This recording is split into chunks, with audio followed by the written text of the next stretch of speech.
এই সব বন্ধ কর। আর বল তোর দ্বিতীয় শর্ত কি? আপনার দেখছি খুব তাড়া। হ্যাঁ, দেখুন, আমি এই পরিবারের বউ তো হয়েই যাব, কিন্তু আমি আপনাদেরকে আর একদম বিশ্বাস করি না। আপনাদেরকে কোনো ভরসা করা যায়? আজকে বিয়ে করিয়ে কালকে ডিভোর্স করিয়ে দিতে পারেন। আমি বেচারি সাদা সিধে অসহায় মেয়েটা কোথায় যাব? আর আপনাদের না প্রচুর ডিমান্ড, জানেন? আমার না মাঝে মধ্যে ভীষণ টেনশন হয়, আর যত আমার টেনশন হবে ততটাই আপনাদের কষ্ট বাড়বে। আমার দ্বিতীয় শর্ত হলো আমি আপনাদের থেকে সিকিউরিটি চাই। কিসের সিকিউরিটি?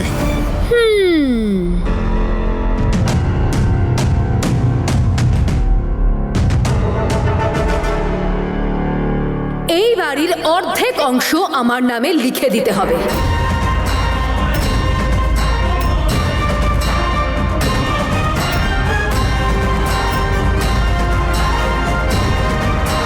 আরে কি বলছে কি এই মেয়েটা?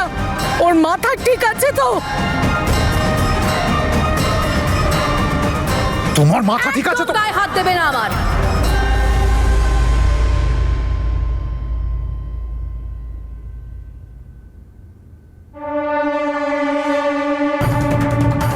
শান্ত হয়ে যা জ্যাসমিন, শান্ত, কুল ডাউন।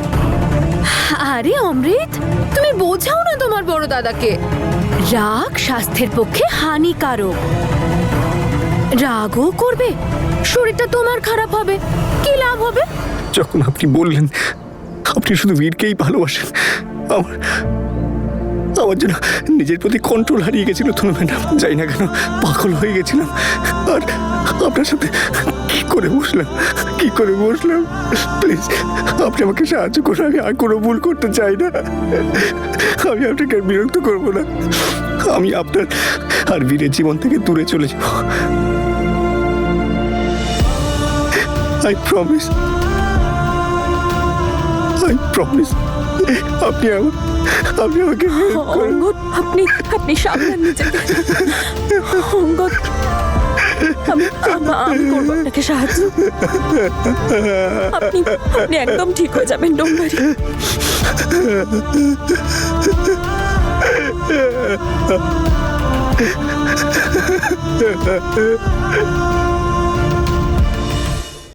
তোর মাথা খারাপ হয়ে গেছে? এই বাড়ির অর্ধেক অংশ তো কি, এই বাড়ির এক টুকরো ইটও তুই পাবি না।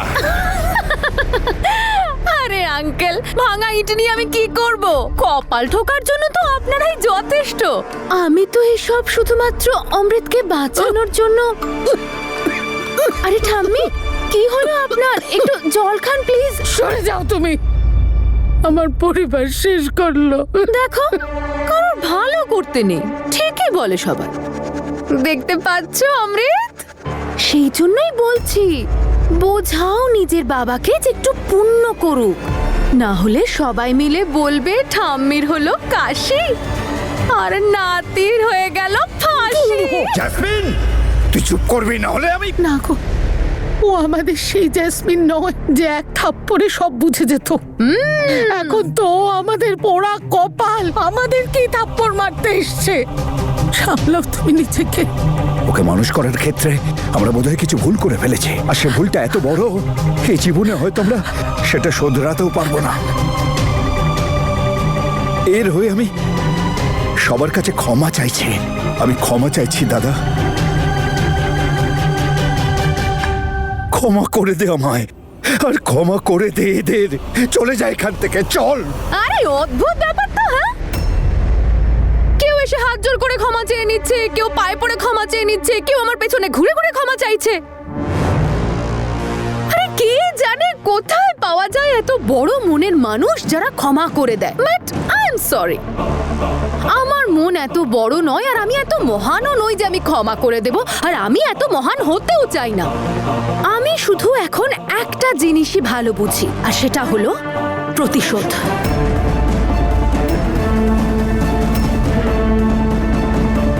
যেটা আমি নিতে এসেছি আর নিয়েই যাব। আর সেই জন্য বাবা প্লিজ তুমি না তোমার এই চলে যায় এখান থেকে চলে যায় এখান থেকে চলে যায় এখান থেকে গানটা বন্ধ করো। আমি এখান থেকে তখনই যাব যখন আমার সব শর্ত মানা হবে। তোর কি মনে হয় শর্ত বলে যেগুলো তুই বলছিস সেগুলো আমি মেনে নেব? আমার শর্তের নামে নয়, আপনাদের ছেলের প্রাণের বিনিময়ে। এবার নিজের ছেলের প্রাণের এতটুকু মূল্য তো আপনি দিতেই পারেন, তাই না?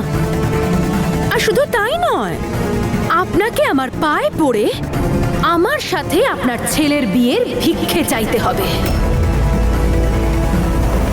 তোমার কি মনে হয় তুমি এখানে যা খুশি তাই বলবে আর আমরা সব মেনে নেব? এইসব কিচ্ছু হবে না জেসমিন। না তুমি এই বাড়ির বউ হবে, না এই বাড়ির অংশীদার। বেরো এখান থেকে তুমি। দেখছো অমৃত, এই হলো তোমার পরিবার। এরা আমাকে বৌমা বলে অ্যাকসেপ্ট করতে পারছে না, কিন্তু তোমাকে জেলে ঢোকাতে তারা রাজি। এবার তুমি ভেবে বলো তো, এদের সবার থেকে ভালো তো আমি তোমাকে পুলিশ স্টেশন থেকে বের করলাম, তোমার এত খেয়াল রাখলাম, তোমাকে চা পাউরুটি খাওয়ালাম, তোমার এত কেয়ার করলাম। আর আমি এমন কি চেয়েছি বলো তো? আমার অধিকারটাই তো চেয়েছি বলো, যেটা তোমার দাদা আমার থেকে কেড়ে নিয়েছিল, আমার সাথে ফ্রড করে আর আমার পাসপোর্টটা আমার চোখের সামনে পুড়িয়ে। আমি আমার স্বপ্নটাকে আমার চোখের সামনে পুড়ে ছাই হতে দেখেছি, আর এবার আমি তোমাদের সবার স্বপ্ন পুড়িয়ে ছাই করে দেব। হয়ে গেছে তোমার, তোমার যা মর্জি তুমি তাই করে নাও। কেউ ভয় পায় না তোমাকে। বেরো, চলো। ছাড়ো আমাকে, চলে যাচ্ছি আমি। কিন্তু একটা কথা খেয়াল রেখো, আমি তোমাদের খারাপ সময়, আর খারাপ সময় যে কোনো মুহূর্তে ঘরে ঢুকতে পারে। বীর সিং, আমি তনুকে তোমার এই জন্মে কেন, আগামী কোনো জন্মে নিজের করতে দেব না। আর তুমি তোমার ভালোবাসা কোনো দিনও পাবে না। ছাড়বো না আমি তোমাদের কাউকে। বীর সিং, আমি তনুকে তোমার এই জন্মে কেন, আগামী কোনো জন্মে নিজের করতে দেব না। আর তুমি তোমার ভালোবাসা কোনো দিনও পাবে না।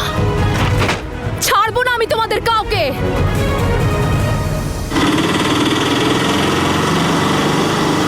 মা হয়তো বাবার ওষুধগুলো নিয়ে চিন্তা করছে, একবার ফোন করে জানিয়ে দিই। আরে ফোনের ব্যাটারিটাও এখনই ডেড হতে হলো। বাড়িতে সবাই চিন্তা করছে হয়তো। এমনিতেও জ্যাসমিনের সারপ্রাইজের কথাটা নিয়ে সবাই চিন্তা করছে। জানি না এই মেয়েটা আবার কি সারপ্রাইজ প্ল্যান করছে। দাদা দাদা, এটা তুমি কি করলে দাদা? ও আমাকে পুরো শেষ করে দেবে। ও আমাকে দিয়ে জেলায় ঘানি টানাবে দাদা। বাবা বাবা, আমাকে প্লিজ বাঁচাও। আমার খুব ভয় করছে বাবা, আমার খুব ভয় করছে বাবা। কিচ্ছু করতে পারবে না। তুই শান্ত হ, তুই শান্ত হ, সবার আগে শান্ত হ। শুনলে না ও কি বললো? ও আমাকে জেলে ঢুকিয়ে দিতে চায়। আমার ফাঁসি হয়ে যেতে পারে দাদা। প্লিজ ওকে আটকাও, আর আমাকে বাঁচিয়ে নাও দাদা। চুপ। আমাকে বিশ্বাস করিস না তুই? আমাকে বিশ্বাস করিস না? হ্যাঁ, কিচ্ছু হতে দেবো না তোর। মা আমাকে প্লিজ বাঁচিয়ে নাও। আমার খুব ভয় করছে মা। আমি আছি তো, আমি আছি, কিচ্ছু হবে না। দাদা, ওর থেকে বাঁচার একটাই উপায় আছে। তুমি ওকে বিয়েটা করে নাও প্লিজ। ও তোমার সঙ্গে বিয়ে করতে চায়। তুমি প্লিজ বিয়েটা করে নাও, আমাকে বাঁচাও। আমার ভয় করছে। তাকা আমার দিকে। বীরকে বিয়ে করবে না। ও যা পারে করুক গে, কিন্তু এটা হবে না। আরে একবার ওই মেয়েটার হাত থেকে নিষ্কৃতি পেয়েছে। যা হয় হোক, ওই মেয়েটাকে আরে বাড়িতে ঢুকতে দেব না। যা খুশি করুক ও। ঠিক আছে, তাহলে আমি নিজেই বুঝে নেবো আমাকে আমার প্রাণ বাঁচানোর জন্য কি করতে হবে। আমার চাই না কারোর হেল্প। আমি যাচ্ছি। তুমি দাঁড়াও। ওকে নিজেকে একটু সামলে নেবার সময় দাও।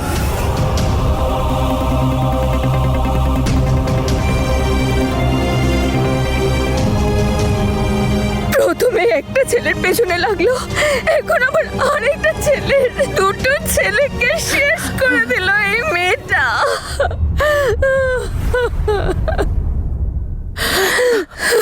দিদি, আপনাদের আসল অপরাধী তো আমরা, যে আমার গর্ভে এমন সন্তান জন্মেছে। ক্ষমা বলে আমাদের ক্ষমা করে দেবেন, আমাদের ক্ষমা করে দেবেন।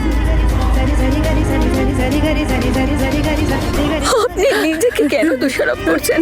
আপনি তো তনুর মতো মেয়েকেও জন্ম দিয়েছেন। হ্যাঁ, যে কত লক্ষ্মী বলুন তো। ও যদি একটু তনুর মতন হতো তাহলে আজ এই দিন দেখতে হতো না। এত ছোট মনের হতো না, আমার ছোট ছেলেটার প্রাণ নিয়ে খেলতো না। ক্ষমা করে দিন দিদি, ক্ষমা করে দিন।